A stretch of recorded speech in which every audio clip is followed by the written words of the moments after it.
Everyone, this is doctor Manisha. Welcome back to my channel self learning. UGC NET education की हमारी लगातार classes चल रही हैं और अभी हमने रिसेंटली शिक्षा और दर्शन के बारे में पढ़ा, वैदिक दर्शन के बारे में पढ़ा, सांख्य दर्शन के बारे में पढ़ा। आज हम पहला प्रैक्टिस सेशन कर रहे हैं जिसमें मैंने कुछ क्वेश्चंस लिए हैं जो कि प्रीवियस ईयर के क्वेश्चंस पेपर जो आए हैं उनसे ही मैंने उठाए हैं।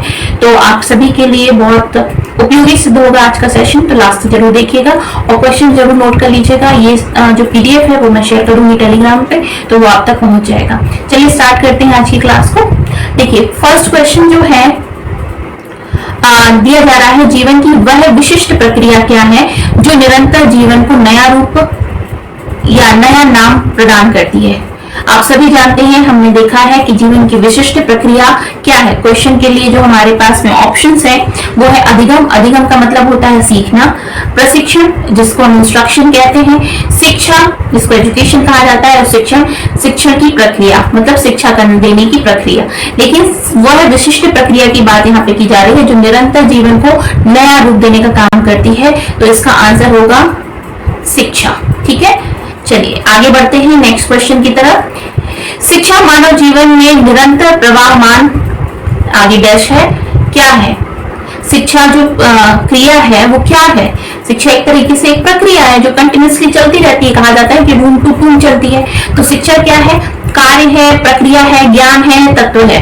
तो शिक्षा एक क्रिया है ना, वर्ब फॉर्म में है, तो ये कहलाएगी क्या, प्रक्रिया।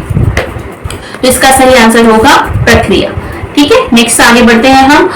थर्ड क्वेश्चन है, शिक्षा शब्द की उत्पत्ति किस भाषा से हुई है। मैंने आपको बहुत अच्छे से शिक्षा शब्द की उत्पत्ति के बारे में पढ़ाया था, जिसमें हमने बताया था ई प्लस ड्यूको से बनता है एजुकेशन। ठीक है, इसके बाद में एजुकेशन के कुछ टर्म्स थे जिसको हमने एडुकेटम भी कहा, फिर एडुकेयर, एडुसियर भी कहा, है ना। तो ये किस भाषा के शब्द से बना हुआ है, तो इसका आंसर क्या है, अंग्रेजी भाषा तो ली गई है, लेकिन अंग्रेजी भाषा का एजुकेशन जो है वो किससे लिया गया है। ठीक है, तो ई प्लस ड्यूको जो बताया गया था ये लैटिन भाषा का शब्द एडुकेटम है जिससे ये लिया गया है। चलिए आगे बढ़े नेक्स्ट क्वेश्चन में। व्यापक अर्थ में शिक्षा का तात्पर्य किससे है। मानव जीवन के शारीरिक पक्ष से, मानव जीवन के मानसिक पक्ष से, मानव जीवन के व्यवसायिक पक्ष से, मानव जीवन के उन समस्त पक्षों से जो उसे परिष्कृत रूप में ढालते हैं तथा सभ्य बनाते हैं। तो देखिए शिक्षा का जो हम व्यापक अर्थ देखते हैं, व्यापक अर्थ मतलब एक्सटेंडेड वे में जब हम शिक्षा के अर्थ को देखते हैं, संकुचित नहीं पूरा एक्सटेंडेड वे में देखेंगे, तो यहाँ पे सिर्फ शारीरिक पक्ष नहीं है, सिर्फ मानसिक पक्ष भी नहीं है, सिर्फ व्यवसायिक पक्ष भी नहीं है, बल्कि क्या है, मानव जीवन के उन समस्त पक्षों से है जो कि परिष्कृत रूप में मनुष्य को ढालते हैं तथा उसे समाज में रहने लायक बनाते हैं। इसका अर्थ होगा, इसका आंसर होगा डी। आगे बढ़े, शिक्षा का संकुचित रूप है। अब छोटा रूप देख लेते हैं जो कि बहुत ही छोटे फॉर्म में अगर हम एजुकेशन को देखें तो विद्यालय में दी जाने वाली शिक्षा से है, परिवार में दी जाने वाली शिक्षा से है, समाज से प्राप्त व्यवहारिक ज्ञान से है, धार्मिक शिक्षणों संस्थाओं में दी जाने वाली शिक्षा है। संकुचित रूप में देखा जाए, अगर मैं आपसे कहूं कि शिक्षा क्या है, आप कहेंगे कि शिक्षा प्राप्त करने के लिए आप बच्चे को स्कूल में भेजते हैं, तो स्कूल में भेजने से ही अकेले शिक्षा नहीं प्राप्त होती है। स्कूल के साथ साथ में जो परिवार होता है, वो समाज होता है, वो इनफॉर्मली भी हम बहुत कुछ सीखते हैं। ठीक है, व्यापक रूप में हम बहुत सारी चीजें सीखते हैं जिससे हमें एजुकेशन प्राप्त होता है। लेकिन अगर हम सिर्फ छोटे फॉर्म में संकुचित रूप में बात करें तो आंसर इसका होगा क्या, विद्यालय में दी जाने वाली शिक्षा। अब है नेक्स्ट, शिक्षा का अर्थ प्रत्येक मनुष्य के मस्तिष्क में अदृश्य रूप से विद्यमान संसार के सर्वमान्य विचारों को प्रकाश में लाना है। यह कथन किसका है। देखिए मैं आपको पहले भी बता चुकी हूँ, इस तरह के प्रश्न बहुत पूछे जाते हैं। जब कभी यहाँ लिखा जाता है ना, जैसे ये क्वेश्चन में लिखा गया है, शिक्षा का अर्थ प्रत्येक मनुष्य के मस्तिष्क में अदृश्य रूप से विद्यमान संसार के सर्वमान्य विचारों को प्रकाश में लाना है, ये किसने कहा था, है ना। जब इस तरह का प्रश्न आता है तो बहुत पूछा जाता है। तो ये सुकरात का कहना है। ये किसने कहा था? सुकरात ने कहा था। तो इस तरीके के आप जो क्वेश्चन, मैंने कई बार आपको बताया पीवाईक्यू सेशन सॉल्व करने का तरीका क्या है। तो जैसे ये प्रश्न दिया हुआ है, यहाँ पर आपको ये कोटेशन है जिसमें सुकरात ने दिया है, तो बस आप इसको क्या करेंगे, जब आप नोट्स बनाएंगे तो रविन्द्रनाथ टैगोर ने क्या कहा है उसको आप यहाँ पे लिख लीजिए, विवेकानंद ने क्या कहा है इसको यहाँ लिख लीजिए, कांट ने क्या कहा है इसको यहाँ लिख लीजिए। तो इस हिसाब से आपके 4 प्रश्न तैयार होंगे, है ना। चलिए आगे बढ़ते हैं। शिक्षा संवाद की प्रक्रिया है और स्नेह की अनुभूति है, यह कथन किस विद्वान का है? शिक्षा संवाद की प्रक्रिया, संवाद मतलब कम्युनिकेशन की प्रोसेस है, और स्नेह मतलब प्रेम की अनुभूति है, ठीक है। तो ये किसने कहा है? तो इसका सही आंसर है जे कृष्णमूर्ति, इनका नाम जद्दू कृष्णमूर्ति भी है, तो इन्होंने ये बात कही थी। अब आपको क्या करना है, स्वामी विवेकानंद का कोटेशन, कांट का कोटेशन, रविन्द्रनाथ टैगोर का कोटेशन भी यहाँ पर लिख लेना है, ठीक है ना, जिससे आपके ये 4 प्रश्न रेडी होंगे। शिक्षा का अर्थ संप्रेषण एवं संवाद है, ना कि ज्ञान का हस्तांतरण, यह कथन किस विद्वान का है? जे कृष्णमूर्ति, पाल फेरे, अरविंदो घोष, रविन्द्रनाथ टैगोर। शिक्षा का अर्थ संप्रेषण एवं संवाद है, ना कि ज्ञान का हस्तांतरण। अब संप्रेषण का मतलब कम्युनिकेशन होता है, संवाद का मतलब डिस्कशन होता है। ये कथन किसने कहा था? तो ये इसका सही आंसर है पाल फेरे, ठीक है। बाकी आपको दूसरे जो है अरविंद घोष, रविन्द्रनाथ टैगोर के कथन भी यहाँ पर नोट करने हैं, आराम से मिल जाएंगे, बुक्स में मिल जाएंगे, नेट पे देखोगे तो मिल जाएगा, ठीक है। अब शिक्षा के संकुचित अर्थ का तात्पर्य बच्चों द्वारा उनकी शक्तियों के विकास के लिए चेतनापूर्ण प्रयास से है, यह कथन किस विद्वान ने दिया था? फिर से ध्यान से सुन लीजिए, शिक्षा का के संकुचित अर्थ का तात्पर्य बच्चों द्वारा उनकी शक्तियों के विकास के चेतनापूर्ण प्रयास से है, यह किसने कहा था? ठीक है, मैकेंजी ने कहा था, गांधी जी ने कहा था, अरविंद घोष ने कहा था, स्वामी विवेकानंद ने कहा था। अभी इसका एक और मैं तरीका आपको बताती हूँ। स्वामी विवेकानंद ने कहा था अंतर्निहित शक्तियों के विकास को भी हम शिक्षा कहते हैं, ठीक है। अरविंद घोष ने इसी तरह से कथन दिया था, जो कि स्पिरिचुअल बात को उन्होंने बताया था। गांधी जी का कथन भी था कि आपकी सर्वनिहित पूर्णता, जो बाहर अंदर से जो ज्ञान है उसको बाहर निकालने की प्रोसेस जो है जीवन पर्यंत चलने वाली प्रक्रिया है, वो कहा था। मैकेंजी का कथन है ये कि संकुचित अर्थ का तात्पर्य बच्चों द्वारा उनकी शक्तियों के विकास के लिए चेतनापूर्ण विकास है, ये कथन मैकेंजी का है, ठीक है। अभी जो मैंने आपको बताया है वो बहुत ही ओरली मेरे को जितना याद है उसके बारे में बताया, लेकिन आपको अरविंद घोष, विवेकानंद का एग्जैक्ट जो उन्होंने कोटेशन दिया है वो यहाँ पर नोट करना है, ठीक है। दर्शन शब्द किस भाषा का की देन है? अब देखिए, दर्शन को इंग्लिश में कहते हैं क्या? फिलॉसफी, ठीक है। और फिलॉसफी शब्द जो है वो मैंने आपको बताया था, लोगस प्लस सोफिया के नाम से मिलकर बना है, 2 शब्दों से मिलकर बना है, लोगस प्लस सोफिया। तो यह जो शब्द है वो किस भाषा से बना है? तो ये जो दोनों शब्द थे ये ग्रीक भाषा के शब्द हैं, ठीक है ना। हिंदी में जो दर्शन शब्द है वो जो है वो दर्श धातु से बना है, मतलब संस्कृत की। लेकिन जो इंग्लिश में हम फिलोसफी शब्द यूज करते हैं, सॉरी फिलॉस प्लस सोफिया वाला जो हम शब्द यूज करते हैं वो किससे बना है? ग्रीक भाषा के शब्द से। दर्शन का अंग्रेजी शब्द फिलॉसफी का हिंदी रूपांतरण है। इसका अर्थ क्या होता है? ठीक है, तो जो हमने फिलॉसफी का अर्थ पढ़ा था वो उसका जो शब्द का अर्थ है वो क्या होता है? ज्ञान के प्रति अनुराग, यही था ना। इसका अर्थ क्या था? संस्कृत प्रेम नहीं था, मानव प्रेम नहीं था, दार्शनिक स्थलों से प्रेम नहीं था, ज्ञान के प्रति अनुराग यानी कि ज्ञान के प्रति प्रेम की बात कही गई थी। ठीक है, शिक्षा का प्रथम स्रोत होता है। शिक्षा सबसे पहले कहां से प्राप्त होती है? ठीक है, सबसे पहला प्रथम स्रोत होता है, शिक्षा का प्रथम स्रोत होता है। तो कहां से प्राप्त होती है? शिक्षा हमें परिवार से सबसे पहले प्राप्त होती है। आगे बढ़ते हैं। शिक्षा का अर्थ दर्शन पक्ष किस पर आधारित है? शिक्षा का दर्शन पक्ष किस पर आधारित है? ऑप्शन देख लेते हैं। शिक्षक शिक्षार्थी एवं शिक्षक संरक्षक संबंध, शिक्षक विधि एवं शिक्षण सामग्री, पठ्येतर क्रियाएं एवं गृह कार्य, उद्देश्य एवं पाठ्यक्रम। शिक्षा का दर्शन पक्ष किस पर आधारित है?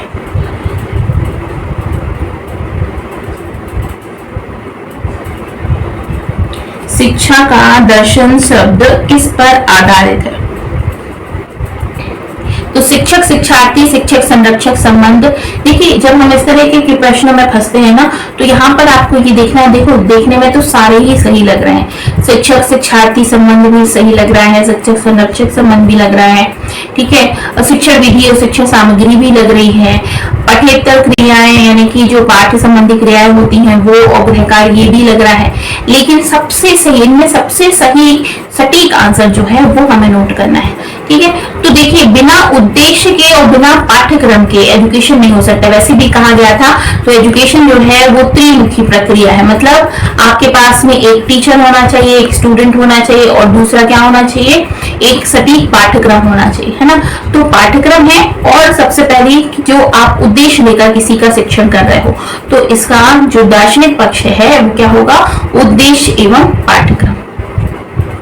आगे बढ़ते हैं, भारतीय संदर्भ में दर्शन का अर्थ क्या है? परम तत्व का साक्षात्कार, ज्ञान की शक्ति, दर्शन शास्त्र का अध्ययन, इनमें से कोई नहीं। तो इसका आंसर सीधी सीधी बात है, परम तत्व का साक्षात्कार, ठीक है। हमारा जो भारतीय दर्शन है, भारतीय दर्शन की बात करते हैं, इसमें हम ये बात करते हैं दार्शनिक पक्ष को कि हम सच को जाने, आत्म अनुभूति की बात करी जाती है। तो परम तत्व आपका जो एक्चुअल में जो मैटर है उसको आप जानने की प्रयास करते हैं, तो इसको कहा जाता है परम तत्व का साक्षात्कार करना ही क्या हो जाता है, दर्शन हो जाता है, ठीक है। भारतीय दर्शन का लक्ष्य है, क्या लक्ष्य है भारतीय दर्शन का? आध्यात्मिक ज्ञान, भौतिक ज्ञान, सांसारिक ज्ञान, आध्यात्मिक, अधिभौतिक, अधिदैविक, तीनों प्रकार के दुख का विनाश एवं अखंड आनंद की प्राप्ति। सीधी सी बात समझ में आ रही है, अकेला आध्यात्मिक ज्ञान नहीं, अकेला भौतिक ज्ञान नहीं, अकेला सांसारिक ज्ञान नहीं, यहाँ पर तीनों का कॉम्बिनेशन जो होता है वो कहलाता है भारतीय दर्शन में, ठीक है। बहुत ही ब्रॉड है भारतीय दर्शन। आगे बात कर लेते हैं, ज्ञानेंद्रियों से प्राप्त ज्ञान प्रत्यक्ष ज्ञान है और विशेषताओं के आधार पर प्राप्त ज्ञान अनुमान का ज्ञान है। आधिकारिक तौर पर प्राप्त ज्ञान क्या है, ठीक है। अब यहाँ पर बात करी जा रही है, हमारे पास में 5 तो होती है ज्ञानेंद्रियां और 5 ही होती है हमारे पास में कर्मेंद्रियां, ठीक है। क्वेश्चन क्या पूछ रहा है ये देखिए, ज्ञान इंद्रियों से प्राप्त ज्ञान प्रत्यक्ष है, मतलब जो हम अपनी आंखों से, कानों से, हाथों से स्पर्श करके, देखकर, सुनकर जो कुछ भी सीखते हैं वो सब ज्ञान क्या होता है, प्रत्यक्ष ज्ञान होता है। और विशेषताओं के आधार पर प्राप्त करने वाला अनुमान ज्ञान होता है, मतलब लेकिन जो हम विशेषताओं यानी कि जो सुनते हैं और उसके बाद कंक्लूजन निकालते हैं, उसके बाद जो ज्ञान प्राप्त होता है वो अनुमानिक ज्ञान होता है। आधिकारिक तौर पर प्राप्त ज्ञान क्या होता है, ठीक है। जो आधिकारिक तौर पर हम ज्ञान की बात करते हैं वो क्या है, तो सबसे पहले अप्रत्यक्ष ज्ञान नहीं, इसका आंसर नहीं होगा। अनुमान ज्ञान ये भी, क्योंकि इसको कहीं पर आप प्रूफ नहीं कर सकते हो, ठीक है। उपमान ज्ञान ये भी नहीं होगा, जो शब्द रूप में लिखा जा सकता है, वर्बली बताया जा सकता है, वो कहलाएगा, ठीक है। तो यहाँ पर आएगा शब्द ज्ञान। ये तो बहुत ही सही क्वेश्चन है। सठ दर्शनों में से सबसे प्राचीन दर्शन क्या है? कई बारी हमने बात करी, सबसे प्राचीन दर्शन जो 60 दर्शनों में से है वो क्या है? सांख्य है। वैसे 60 दर्शन कौन कौन से, ये क्वेश्चन बन सकता है। 60 दर्शन क्या क्या होते हैं? योग, वेदांत, सांख्य और क्या, इसके साथ साथ में आपका उत्तर मीमांसा, पूर्व मीमांसा, ठीक है। इस तरीके से 6 प्रकार के जैन दर्शन, बौद्ध दर्शन, ये 6 प्रकार के दर्शन होते हैं, इनको 60 दर्शन कहा जाता है। सांख्य दर्शन के प्रणेता किन्हें माना जाता है? मैंने अभी आपको पढ़ाया है, महर्षि कपिल जो है इन्हें सांख्य दर्शन का प्रणेता माना जाता है। शंकराचार्य जी जो है वो अद्वैत वेदांत के हैं, गौतम बुद्ध जो है बौद्ध दर्शन के हैं और रामानुजाचार्य जो है विशिष्टाद्वैत के प्रवर्तक हैं, ठीक है। नेक्स्ट आता है क्वेश्चन, योग दर्शन का मुख्य लक्ष्य क्या है? देखिए सांख्य और योग, सांख्य में जो टोटल तत्वों की संख्या थी वो कितनी थी? 25। सांख्य दर्शन में जो तत्वों की संख्या थी वो थी 25, ठीक है। और योग दर्शन में क्या हो जाता है? संख्या कितनी बढ़ जाती है? एक प्लस हो जाता है, +1 और +1 जो आखिरी तत्व जुड़ जाता है वो हो जाता है ईश्वर। ठीक है, तो योग दर्शन का मुख्य लक्ष्य क्या है? ईश्वर की प्राप्ति करना, अनुभव की प्राप्ति करना, परम लक्ष्य की प्राप्ति करना, परम सुख की प्राप्ति करना।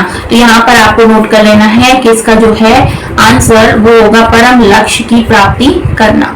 ठीक है, योग दर्शन की शुरुआत किसने की थी? तो योग दर्शन की शुरुआत देखिए शंकराचार्य जी तो नहीं होगा, क्यों? कणाद भी नहीं होगा।